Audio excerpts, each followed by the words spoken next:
Gentlemen, I want you to imagine something. You meet a woman when you're young. You fall in love. You share secrets. You laugh until your ribs ache. And you dream together under the candlelight in your tiny bed sitter. Years later, you buy a house. You buy a house in Rwaka. You raise children. And then you think, we've made it. Then one day, almost overnight, the warmth disappears. Your wife looks at you, not with love, but with suspicion. The woman who once welcomed your touch now recoils from it. Your home, once a sanctuary, becomes a battlefield.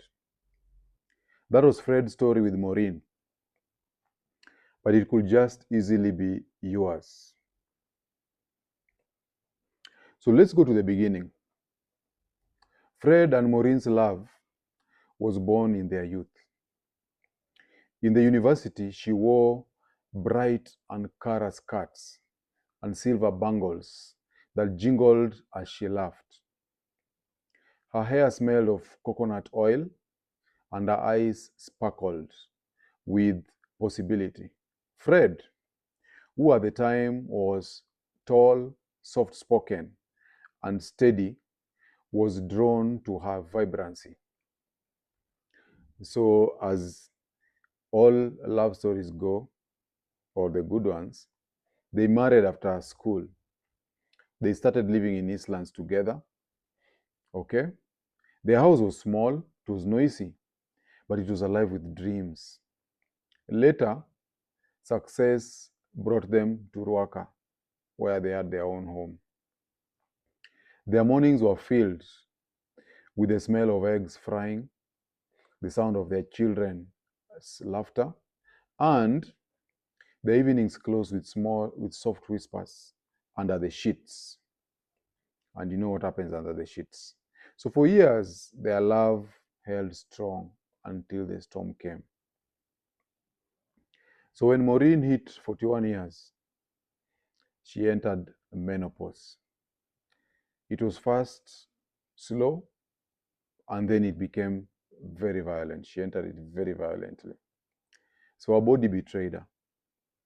She suffered hot flashes, which left her drenched in sweat. At 2 a.m., she was flinging off bed sheets as Fred froze beside her. She also suffered from insomnia, which hollowed out her eyes, making her irritable by morning. She also suffered vaginal dryness, which made intimacy painful, and so she withdrew from sex.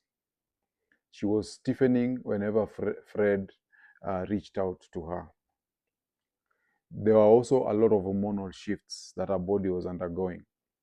There was a collapse of estrogen in her body and progesterone, which also accompanied by testosterone increase. So the increase in testosterone sharpened her voice, it hardened her manner, and it turned her once flowing femininity into a combative edge. Her moods became unpredictable, and some mornings she sat silent, sipping tea with a faraway stare. Other days, she snapped at Fred for the way he buttered his bread or how long he stayed in the shower. Their bed grew cold, and their mealtime grew tense. Their children began to notice the sharpness in her tone and the bitterness in her silence. So Fred tried to avoid conflict. And what he did is that he stopped initiating intimacy. He found refuge in the golf course, where silence and fresh air steadied his nerves. The nights stretched longer in the office because work was easier than her accusations. On weekends, he slipped into clubs, dim rooms, cheap laughter, and music loud enough to drown his thoughts. This was not joy, it was an escape. And Fred was surviving, he was not living. So, gentlemen, here is a red pill reality. Menopause does not just change our body, it also changes our survival strategy. So, Kristen Hawkes, in her work on the grandmother hypothesis, explains that once fertility ends, many women often shift their energy from reproduction to keen investment. Okay? They channel their time, their resources, and their emotional focus on to their children and grandchildren. So there is also an author called Luan Brizendine who wrote a book called The Female Brain. She says that the declining estrogen reduces oxytocin. Remember, oxytocin is a bonding hormone. So the oxytocin that she was once using to bond with Fred, it is now gone. And her sexual utility is now diminished. She does not feel very attractive. So she recalibrates her loyalty. And instead of investing in Fred as a mate, she begins investing in her children as her genetic insurance policy. So Fred felt this. Conversations at dinner were no longer between husband and wife. They were now between mother and children. And Fred was feeling isolated. He felt like a bystander. So when Fred tried to contribute, she would cut him short. When he made decisions, she challenged them openly in front of the kids. In her eyes, Fred had become less central, and the children were her new companions now. In The Evolution of Desire, David Bass, the evolutionary psychologist, tells us that this is what we call the mate switching psychology. And he says that a woman devaluing or abandoning her partner when his utility fades is consistent with the mate switching hypothesis that David Bass explains in his book. So in menopause, this switch doesn't always go to another man, as we looked at earlier in monkey branching, okay? Often it goes to the children, okay? They become the emotional replacement of the man.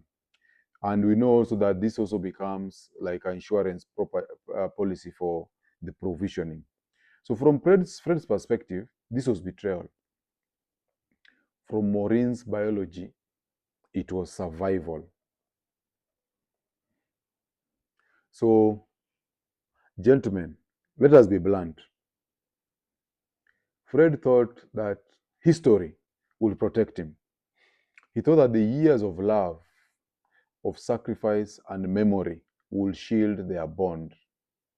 But biology is indifferent to history. Hormones do not honor wedding vows. Marty Hasselton wrote a book called Hormonal.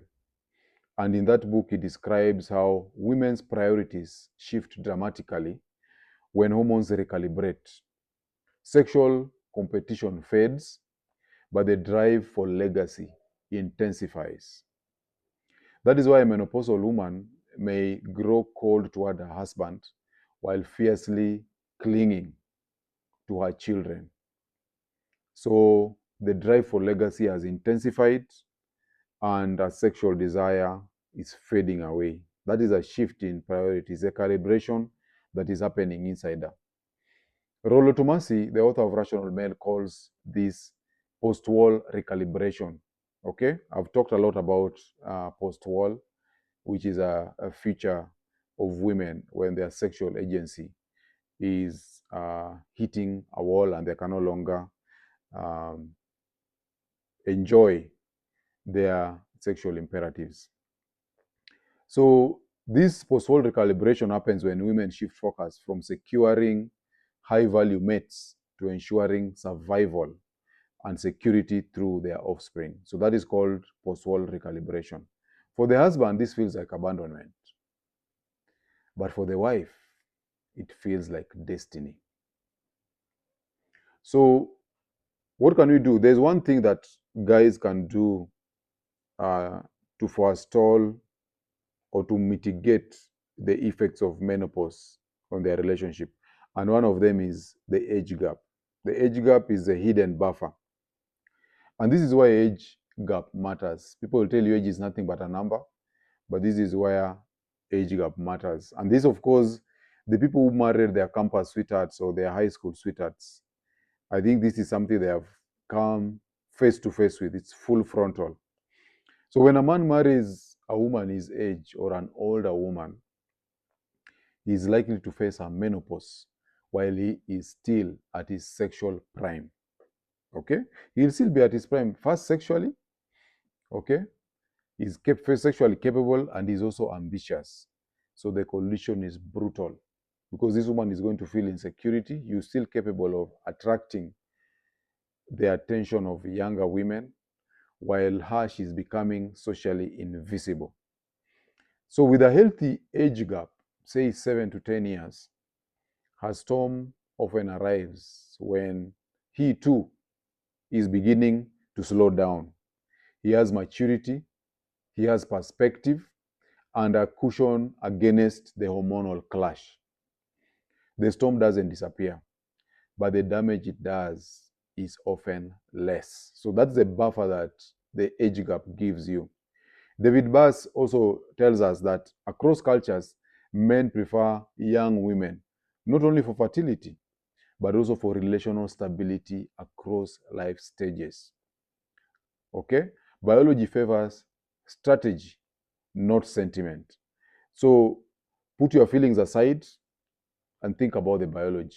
Age is not just a number.